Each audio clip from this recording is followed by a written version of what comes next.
Welcome back friends, this is current affairs funda. आज की इस वीडियो में हम बात करेंगे एरर स्पॉटिंग की और ये हमारा सेट नंबर 10 होगा। इसमें हम डिस्कस करेंगे कुछ अच्छे क्वेश्चंस जो हमारे आने वाले एग्जाम्स के क्वेश्चन बहुत इंपॉर्टेंट होंगे। और एरर स्पॉटिंग के यहाँ पर मैं 10 क्वेश्चंस आप तक लाऊंगा। फाइन, तो आप इस वीडियो को अगर अभी तक आपने चैनल को सब्सक्राइब नहीं किया है तो आप सब्सक्राइब कर लें। और दोस्तों वीडियो को लाइक करें, कमेंट करके बताएं आपको ये वीडियो कैसी लगी और साथ ही इस वीडियो को शेयर जरूर करें। तो आइए पहले क्वेश्चन की ओर मूव करते हैं। इसमें लिखा हुआ है, I am trying to convince him for the last 2 days to come and live with me till his father's anger cools down, no error. तो आप देखना यहाँ पर लिखा है ना last 2 days, for the last 2 days। तब मैं क्या समझ सकता हूँ यहाँ से कि हमारा जो काम यहाँ पर स्टार्ट हुआ है ये पास्ट में स्टार्ट हुआ है। और इससे मुझे क्या पता चल जाएगा कि जो सेंटेंस किस फॉर्मेट में बनना चाहिए, प्रेजेंट परफेक्ट कंटिन्यूअस में। लेकिन मैंने यहाँ पर क्या लिखा है, आई एम ट्राइंग, तो इस वजह से इस वाले पार्ट में हमारी गलती है। तो इसका करेक्ट फॉर्मेट क्या हमारा होना चाहिए था, ये होना चाहिए था कि I have been trying. Fine, तो यहाँ पर आप करेक्ट फॉर्मेट लिख लो, I have been trying. Fine, या फिर मैं यहाँ पर एक फॉर्म और यूज कर सकता था, आई हैव ट्राइड।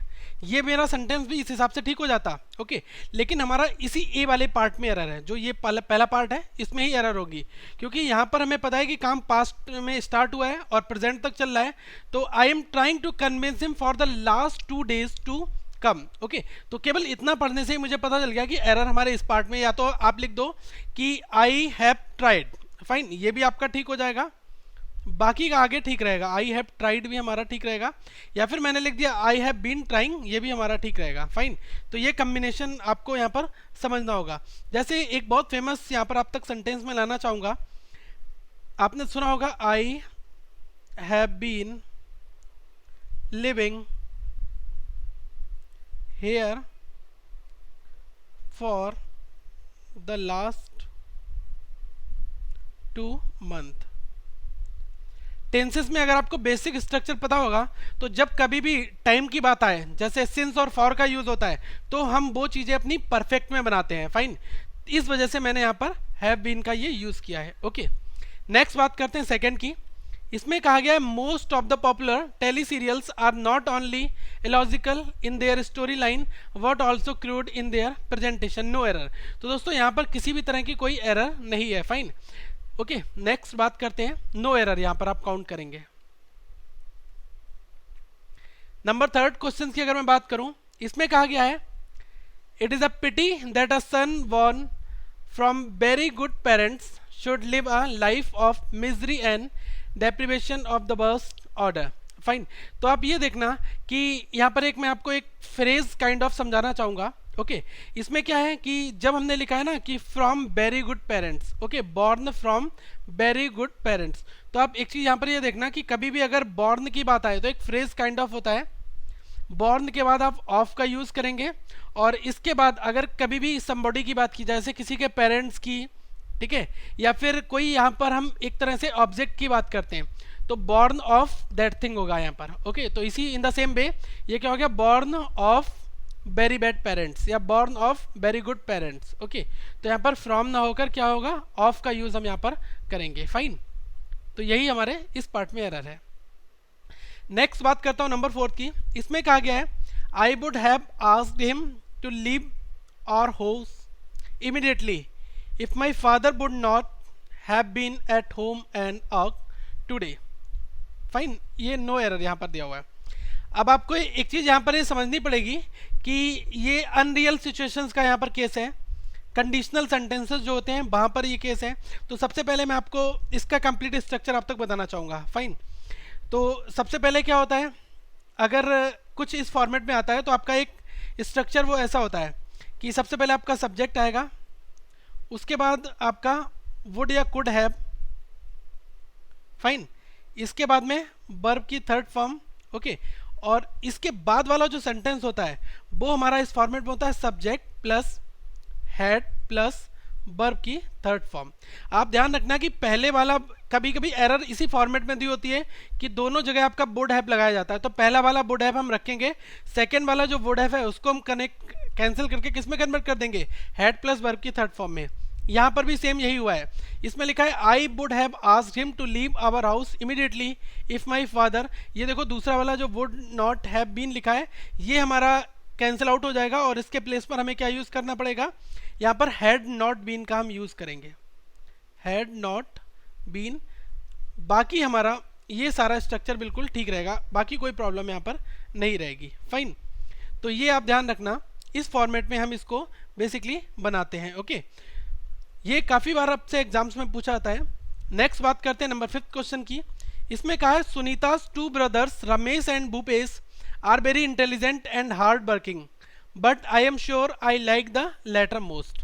ओके, पहले हम ध्यान से इसमें पढ़ेंगे। देखो यहाँ पर क्या लिखा हुआ है कि मोस्ट के बदले हमें मोर का यूज करना होगा। ऐसा मैं यहाँ पर क्यों कह रहा हूँ, क्योंकि जो कंपेरिजन है वो किस किस के बीच में है, रमेश और भूपेश के बीच में। बेसिकली यहाँ पर कंपेरिजन जब दो वस्तुओं के बीच में या फिर दो ऑब्जेक्ट के बीच में जब हम कंपेरिजन करते हैं तब हम किस चीज का यूज करते हैं, मोर का यूज करते हैं। फाइन, तो यहाँ पर हम मोस्ट का यूज ना करके किसका यूज करेंगे, मोर का, latter more, I like the latter more. Fine, ऐसा भी हमारा सेंटेंस का स्ट्रक्चर होना चाहिए। फाइन, लेकिन आप ध्यान रखना कि मच या मैनी का अगर आपने कंपैरेटिव में मोर लगाया है तो सुपरलेटिव में हम इसको क्या बनाते हैं, मोस्ट होता है हमारा सुपरलेटिव डिग्री। ओके, तो यहां से हम क्या कह सकते हैं कि जब हम इन दोनों ऑब्जेक्ट्स की आपस में कंपेयर कर रहे हैं तो इसके लिए हमें कंपैरेटिव डिग्री का यूज करना होगा और किसका यूज होगा, मोर का। यहां पर I like the latter more. Fine, next बात करते हैं नंबर 6 की। इसमें कहा गया है on 15th August people gather together to celebrate the independence day. Okay, तो ये हमारा नो एरर है, यहाँ पर किसी भी तरह की कोई एरर नहीं है। ओके, नेक्स्ट बात करते हैं नेक्स्ट सेंटेंस की। इसमें कहा गया है the beautiful surrounding of the place enchanted me. अब आप यहाँ पर ध्यान देना कि जो हमने यहाँ पर सराउंडिंग का यूज किया है ये एज अ एडजेक्टिव का यूज होता है। फाइन, लेकिन हमें यहाँ पर एज अ नाउन का यूज करना है इसमें, क्योंकि ब्यूटीफुल हमारा ऑलरेडी एडजेक्टिव लिखा हुआ है।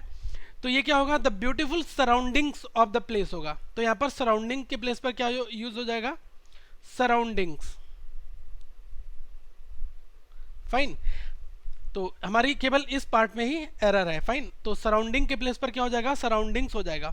आपने एक सेंटेंस और मैं आपको बताना चाहूंगा, जैसे मैंने कह दिया Delhi and its surrounding village। तो यहां पर जो सराउंडिंग है ये एज अ एडजेक्टिव का यूज हो रहा है। जब सराउंडिंग को आप एज अ नाउन यूज करोगे तो आपको यहां पर इसको सिंगुलर बनाना होगा। फाइन, ओके, तो ये हमारा क्या हो जाएगा, सराउंडिंग्स का यूज एज अ नाउन यहां पर हो रहा है। ओके, फाइन, नेक्स्ट क्वेश्चन की बात करते हैं नंबर 8। इसमें कहा गया है Shyam went to the market and bought 3 dozens of oranges, no error.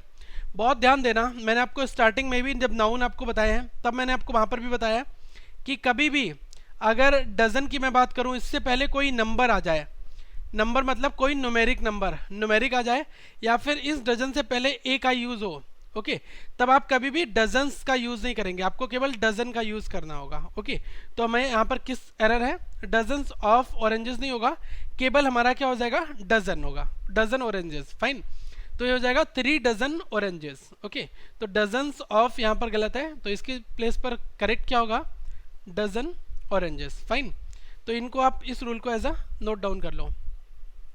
Next कहा गया है, नेक्स्ट रूल में इसमें कहा गया है कि he educated not only his nephew but also set him up in the business.